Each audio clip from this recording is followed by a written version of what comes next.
അപ്പോൾ ആദ്യമായിട്ടാണ് ഇങ്ങനെ ഒരു സ്വയം തൊഴിൽ, അതും പേപ്പർ ക്യാരി ബാഗ് യൂണിറ്റിന്റെ ഒരു ലൈവായിട്ടൊരു ക്ലാസ് അറ്റൻഡ് ചെയ്തത്. ഞാൻ കോളേജിൽ പഠിക്കുമ്പോൾ ചെയ്തിട്ടുണ്ട്. അതൊന്ന് മാനുവലായിട്ട് വരച്ച് സ്വന്തമായിട്ട് തന്നെ പേപ്പർ മടക്കി ചെയ്യുമായിരുന്നു. അപ്പോൾ ലൈവായിട്ട് ആദ്യമായിട്ട് കാണുക. അപ്പോൾ പേപ്പർ ക്യാരി ബാഗ് നമ്മൾ കാണുമ്പോഴൊന്നും ആലോചിക്കുന്നില്ല ഇത്രയും ഇതിന് പുറകിൽ കുറേ പരിപാടികളൊക്കെ ഉണ്ടെന്ന്.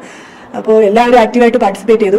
എനിക്ക് തോന്നുന്നു ഇങ്ങനത്തെ ഒരു റിമോട്ട് ആയിട്ടുള്ള ഏരിയാസിൽ സ്ത്രീകൾ അധികവും പുറത്ത് വരാത്ത സ്ഥലങ്ങൾ, എപ്പോഴും വീട്ടിനകത്ത് ഒതുങ്ങിക്കൂടുന്ന, ഇവിടെ പലപ്പോഴും നമ്മൾ നോക്കിക്കഴിഞ്ഞാൽ പുരുഷന്മാരായിരിക്കും ജോലിക്ക് പോകുന്നത്. തൊഴിലുറപ്പൊക്കെ വന്നതിന് ശേഷമാണ് സ്ത്രീകൾ കുറച്ചുകൂടെയൊക്കെ ആക്റ്റീവായിട്ട്, അല്ലെങ്കിൽ നമ്മുടെ ഈ ഇതില്ലേ അയൽക്കൂട്ടം, അതൊക്കെ വന്നതിന് ശേഷം സ്ത്രീകൾ കുറച്ചുകൂടെ ഇറങ്ങി തുടങ്ങിയത്, ഒരു സംരംഭകത്വത്തിൽ ആളുകൾ എത്തി തുടങ്ങിയത്. അപ്പോൾ അങ്ങനെ ഇവർക്ക് സ്വയം പര്യാപ്തരാവാൻ വേണ്ടിയിട്ട് ഒരു തൊഴിൽ എന്നുള്ള രീതിയിൽ എനിക്ക് തോന്നുന്നു നിങ്ങൾക്ക് സ്വന്തമായിട്ട് ഇത് പഠിച്ച് നല്ലൊരു ടീമായിട്ട് എടുത്തു കഴിഞ്ഞാൽ നിങ്ങൾക്ക് ചിലപ്പോൾ നിങ്ങൾ വിചാരിക്കുന്നതിനേക്കാളും നല്ലൊരു രീതിയിൽ ഇത് റൺ ചെയ്ത് കൊണ്ടുപോകാനും, ചിലപ്പോൾ നിങ്ങളുടെ പേരിൽ ഇതൊരു ബ്രാൻഡായിട്ട് ഈ കാരിക്കുടി ഭാഗത്ത് ഇതൊരു ബ്രാൻഡായിട്ട് വരാനും ചിലപ്പോൾ ഭാഗ്യമുണ്ടാവും. ആലോചിക്കാൻ നിങ്ങൾ ഓരോരുത്തരും ഒരു വലിയൊരു ടീം വർക്കിന്റെ ഭാഗമാണ്.